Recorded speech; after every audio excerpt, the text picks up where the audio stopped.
Construction of centroid of a triangle. Example 4.12. Construct the centroid of triangle PQR whose sides are PQ equal to 8 cm, QR equal to 6 cm, RP equal to 7 cm. இப்போ நம்ம கொடுத்துருக்கிறதுலேருந்தே given என்ன கொடுத்துருக்காங்க, centroid of PQR இல்லைங்களா. அப்போ PQ equal to 8 centimetre, QR equal to 6 centimetre, RP equal to 7 centimetre அப்படின்னு முதல்ல எடுத்து எழுதிட்டு அதுக்கப்புறம் என்ன செய்யணும், ஒரு ரஃப் டயக்ராம் ஒன்று ட்ரையாங்கிள் ஒன்று போட்டுக்கணும். ட்ரையாங்கிளில் ஃபஸ்ட்டு பிக்யூ தான் பேஸாக இருக்குது, அதனால் பி ஃபஸ்ட்டு கியூ இல்லைங்களா, இது ஆர் அப்படின்னு எடுத்துக்கிறோம். அப்போ PQ equal to 8 centimetre, QR equal to 6 cm, RP equal to 7 cm அப்படின்ட்டு கொடுத்துருக்கிறத நம்ம ஒரு ரஃப் டயக்ராம் ஒன்று வரைஞ்சிக்கணும். ஏன்னா அந்த ரஃப் டயக்ராமுக்கு தான் நம்மளுக்கு எவ்வளோ மார்க் கொடுக்குறாங்க, 8 மார்க்ஸ்லேருந்து 1 மார்க் அதில் கொடுத்துட்றாங்க. மீதி இருக்கக்கூடிய 7 மார்க்ஸு இப்போ நம்ம வரக்கூடிய ஃபேர் டயக்ராம்லேருந்து இருக்கும். புரியுதுங்களா? அது எப்படி வரைகிறதுன்ட்டு இப்போ நம்ம பார்க்கணும். இப்போ நம்ம ஸ்கேல் எடுத்துக்கிட்டு PQ ஈக்குவல் டு எவ்வளவு 8 சென்டிமீட்டர் கொடுத்துருக்காங்க இல்லைங்களா. அப்போ PQ 8 இதை கொஞ்சம் சென்டராக எடுத்துக்கோங்க கரெக்டாக. புரியுதுங்களா? இது P, இங்கேருந்து Qக்கு 8.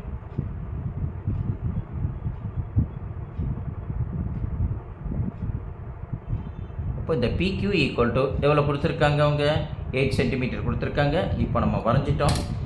இப்போது இதை Pன்னு நம்ம சொல்கிறோம், இதை நம்ம என்னென்னு சொல்கிறோம், Qன்னு சொல்கிறோம். எவ்வளோன்னு சொல்லியிருக்காங்க, 8 கொடுத்துருக்காங்க, அதனால் 8 சென்டிமீட்டர் நம்ம போட்டுக்குவோம். ஓகேங்களா? இப்போ அடுத்தது நம்ம என்ன பார்க்க போகிறோம், Qலேருந்து ஒரு 6 சென்டிமீட்டர் ரேடியஸ் ஒன்று எடுத்துக்கிறோம்.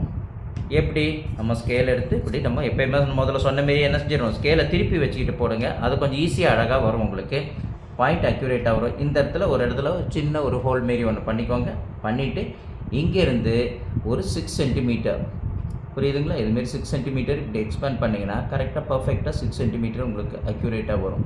அதை எடுத்துகிட்டு நம்ம என்ன பண்ணுறோம், Qன்ற இடத்துல இருந்து வச்சு, Q எங்கே இருக்குது, இந்த இடத்துல Qன்ற இடத்துல வச்சு நம்ம என்ன செய்கிறோம், ஒரு ஆர்க் ஒன்று அடிக்கிறோம். ஓகேங்களா? இப்போ இதே மாரியே அடுத்தது என்ன செய்கிறோம், Pன்ற இடத்துல இருந்து வச்சு நம்ம எவ்வளோ வரையணும், 7 வரையணும்.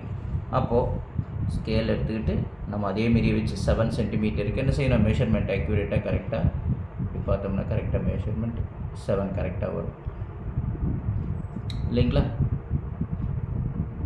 7 வரும்.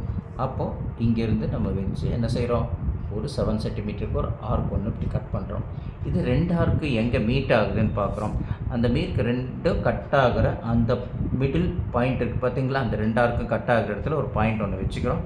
இப்போ நம்ம என்ன செய்கிறோம், ஸ்கேல் எடுத்துக்கிட்டு இந்த இங்கே P வரைஞ்சோம், இங்கே Q வரைஞ்சோம். இப்போ நம்மளுக்கு கிடச்சது பேர் தான் என்னது, அந்த பாயிண்ட் தான் ஆர்ன்ற பாயிண்ட்டு. அதை நம்ம இப்போ ஜாயின் பண்ணிடணும். ஆரையும் Qவையும் என்ன செய்கிறோம், ட்ரையாங்கிள் இப்படி வச்சுக்கிட்டு நம்ம நேராக இப்படி ஜாயின் பண்ணுறோம் ஸ்கேல் வச்சு. அதேமாரியே இந்த ஆரையும் Pயும் ஓகேங்களா, அதையும் இதையும் இப்படி கரெக்டாக வச்சுட்டு நம்ம என்ன செய்கிறோம், லைன் ஒன்று ஜாயின் பண்ணுறோம். அப்போ 2 ஜாயிண்ட் ஆகிடுச்சு இங்கே. ஓகேங்களா? இப்போ இந்த இடத்துல P, இந்த இடத்துல Q, இந்த இடத்துல R அப்படின்னு நம்மளுக்கு கிடச்சாச்சு.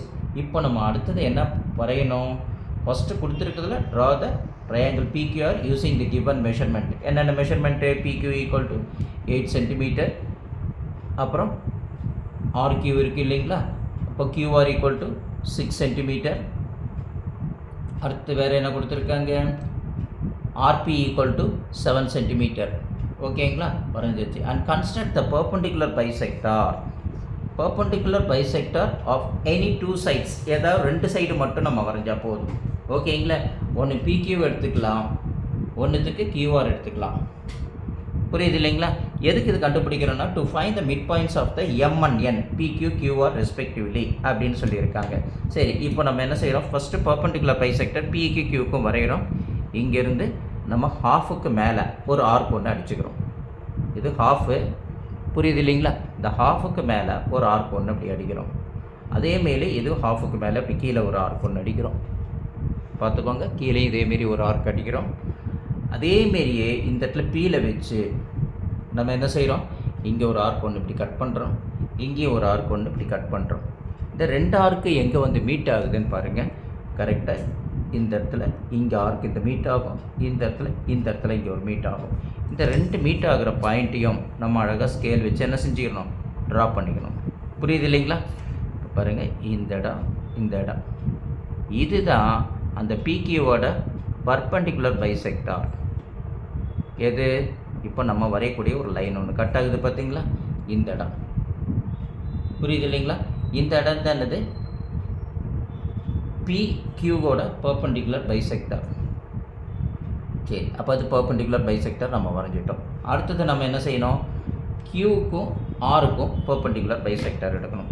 அப்போ அதேமாரியே நம்ம என்ன செஞ்சிடணும், இங்கே வச்சுட்டு கியூவில் வச்சுட்டு ஹாஃபுக்கு மேலே, ஓகேங்களா, இது ஆர் இது கியூ, இந்த 2 பாயிண்ட்டு நம்ம பார்த்துட்டோம் இல்லைங்களா? இந்த ஆருக்கு கியூவுக்கும் ஹாஃபுக்கு மேலே கொஞ்சம் இப்படி இங்கே ஒரு ஆர்க் ஒன்று அடிக்கிறோம். அதேமாரி இந்த பக்கமும் ஒரு ஆர்க் ஒன்று அடிக்கிறோம். இதே இதை கியூவில் வச்ச மாரி இப்போது நம்ம என்ன செய்கிறோம், ஆரில் தூக்கி அந்த பாயிண்ட்டை இங்கே வைக்கிறோம். கரெக்டாக இந்த லொக்கேட் பண்ணிக்கோங்க. இங்கே ஒரு கட் பண்ணுங்கள், இங்கே ஒரு கட் பண்ணுங்கள். இது 2 எங்கே மீட் ஆகுதுன்னு பாருங்கள். கரெக்டாக இந்த இடத்துல இங்கே ஒரு மீட் ஆகும், இந்த இடத்துல கரெக்டாக இந்த ஒரு இடத்துல மீட் ஆகும் இல்லைங்களா? ஸோ இதை தான் நம்ம என்ன செஞ்சிடறோம், இப்போ எடுத்து ஒரு ஸ்ட்ரெயிட் லைன் ஒன்று வரைஞ்சிடறோம். எப்படி? இப்போ பாருங்கள், இந்த பியும் கியூ இருக்கு இல்லைங்களா, இங்கே வச்சுக்கோங்க.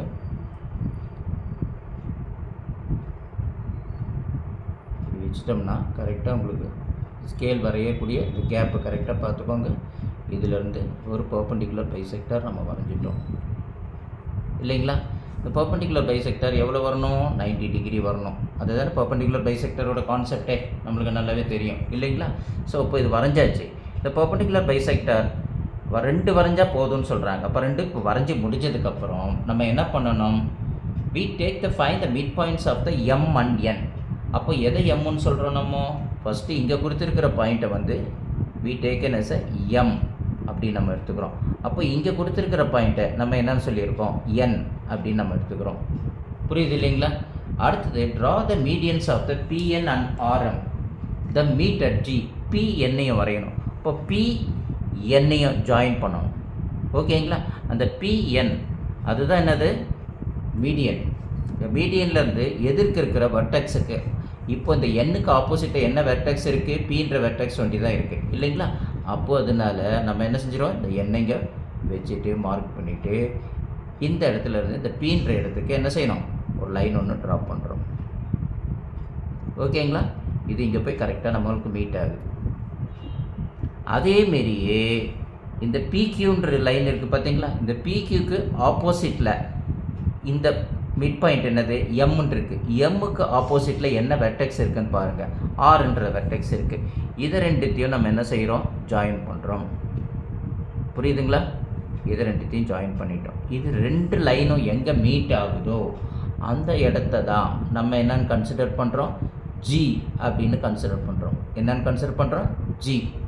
புரியுது இல்லைங்களா? ஸோ இதை வந்து நம்ம எப்படி போடணும்னா, இதை வந்து ஸ்ட்ரெயிட் லைனாகவே போட்டுடணும், இதையும் ஸ்ட்ரெயிட் லைனாக போடணும். அந்த பர்பண்டிகுலர் பைசெக்டர் எடுத்தோம் பார்த்தீங்களா, அதை மட்டும் என்ன செய்யணும், நம்ம டாட்டட் லைனில் போட்டுக்கிறோம். இப்போ இதுமாரி எடுத்துகிட்டு நம்ம அதை என்ன செய்கிறோம், டாட்டட் லைன். ஏன்னா அப்போ தான் 2த்துக்கும் டிஃப்ரென்ஷியேட் தெரியணும். ஏன்னா எல்லாமே ஒரே மாரி ஆயிடுச்சுன்னா நம்மளுக்கு கன்ஃபியூஷன் ஆகிடும். அப்படின்றதுனால இதை வந்து நம்ம என்ன செய்கிறோம், டாட்டட் லைன்ஸில் இப்படி எடுத்துக்கிறோம்.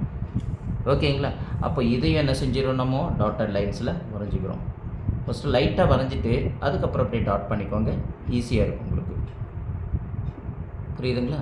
இதை பாருங்கள், இப்போ இப்படி டாட்டட் லைன்ஸ் இப்படி போட்டுக்கிட்டிங்கன்னா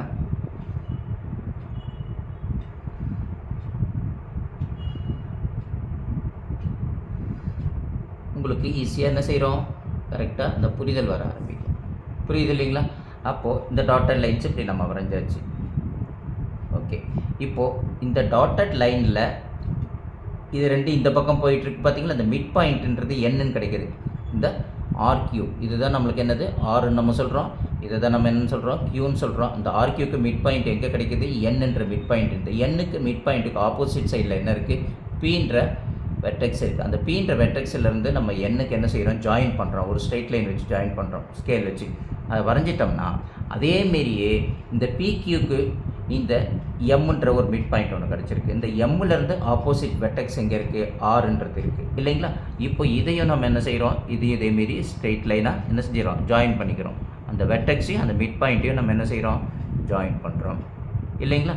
அதுவும் இதேமாரி வருது. இப்போ நம்ம இங்கே வரையக்கூடிய இந்த பியிலேருந்து வரக்கூடிய இதுவும் என்ன செய்யுது, ஒரு ஸ்ட்ரெயிட்டாக இப்படி வருது. மிட் பாயிண்ட்லேருந்து வெர்டெக்ஸ்லேருந்து மிட் பாயிண்ட்டுக்கு இப்படி வரைஞ்சிட்டோம். இது ரெண்டும் எங்கே மீட் ஆகுதோ அந்த இடத்த தான் we call it as a G இல்லைங்களா. Draw the medians of a PN. பியிலேருந்து எண்ணுக்கு வரைகிறது பிஎன் அண்ட் ஆர்லேருந்து எம்முக்கு வரைக்கும் RM. Then let meet at எங்கே வருது, G. The point G is a centroid of the given triangular PQR. புரியுது இல்லைங்களா. ஸோ இப்படி நம்ம அழகாக புரிதலை கொண்டு வந்துட்டோம்னாலே நம்ம என்ன செஞ்சிடலாம், நம்மளுக்கு ஃபுல் மார்க் கிடைக்கும். இதுக்கு கன்ஸ்ட்ரக்ஷன் ஒன்று கொடுத்துருப்பாங்க, அதையும் நீங்கள் என்ன செய்யணும், ப்ராக்டிஸ் பண்ணி பார்த்துட்டீங்கன்னா ஈஸியாக உங்களுக்கு ஃபுல் மார்க் கிடைக்கும். புரியுதுங்களா. அதேமாரி ரஃப் டயக்ராமை மறக்காமல் என்ன செய்யணும், நம்ம போடணும். ரஃப் டயக்ராம் போட்டிங்கன்னா அதுக்கு ஒரு மார்க் கிடைக்கும். மீதி இருக்கிற என்ன கிடைக்கும், 7 மார்க்ஸுக்கு இதுக்கும் கன்ஸ்ட்ரக்ஷனுக்கும் நமக்கு வரையணும். புரியுதுங்க இல்லைங்களா. அதனால் மறந்துடாமல் இந்த பாயிண்ட்ஸ் எல்லாம் அழகாக நம்ம என்ன செஞ்சிடணும், குறிச்சிடணும். எது, இந்த பிக்கும் கியூக்கும் உள்ள பாயிண்ட் எவ்வளோ, 8 சென்டிமீட்டர் இருக்குது, அதை வெயிட் பண்ணிடணும். ஆருக்கும் கியூக்கும் 6 சென்டிமீட்டர், அதையும் நம்ம மென்ஷன் பண்ணிடணும். அப்புறம் இந்த பிக்கும் ஆருக்கும் 7 சென்டிமீட்டர், அதையும் மென்ஷன் பண்ணிடணும். அதுக்கப்புறம் என்ன செய்யணும், நம்ம பர்பெண்டிகுலர் பைசெக்டர் எடுக்கணும். எதுக்கு, பிக்யூக்கு. இந்த பிக்யூ பர்பெண்டிகுலர் பைசெக்டர் எங்கே மீட் ஆகுது, எம்ன்ற இடத்துல மீட் ஆகுது. அப்போது அங்கேருந்து என்ன செய்கிறோம், நம்ம ஆப்போசிட்டில் இருக்கிற வெர்டெக்ஸ் எது ஆர்ன்னு பார்க்குறோம், அங்கே ஒரு ஸ்ட்ரெயிட் லைன் ஒன்று ஜாயின் பண்ணணும். அடுத்தது அதேமாரியே இந்த ஆர்கியூக்கு ஒரு பர்பெண்டிகுலர் பைசெக்டர் போடணும், அது என்னன்ற இடத்துல மீட் ஆகும். அதுக்கு ஆப்போசிட் சைடில் என்ன வெர்டெக்ஸ் இருக்குதுன்னு பார்க்குறோம், பின்றது இருக்குது. பி வெர்டெக்ஸ் எடுத்து இந்த என்னன்ற மிட் பாயிண்டில் ஜாயின் பண்ணோம். ஃபஸ்ட்டு வரைஞ்ச பிஎன்ன்ற அந்த இதுவும் ஆர்ன்ற மீடியமும் எங்கே மீட் ஆகுதுன்னு பார்க்குறோம், ஜின்ற இடத்துல மீட் ஆகுது. அந்த ஜி தான் என்னது, we call it as a centroid அப்படின்னு நம்ம கன்சிடர் பண்ணிக்கிறோம். புரியுது இல்லைங்களா. இப்போ 2 வரைஞ்சால் போதும், ஏன்னா 3 வரையலாம், நம்மளுக்கு இங்கே 2 மட்டும் வரைஞ்சால் போதும். அதனால் இதை அழகாக ப்ராக்டிஸ் பண்ணி பாருங்கள். புரியலைன்னா ஒரு வாட்டிக்கு 2 வாட்டி வீடியோவை போட்டு பாருங்கள். நல்லா புரிஞ்சதுக்கப்புறம் ப்ராக்டிஸ் பண்ணதுக்கப்புறம் போட்டுங்க, யூ வில் கெட் அ சென்டா. புரியுதுங்களா.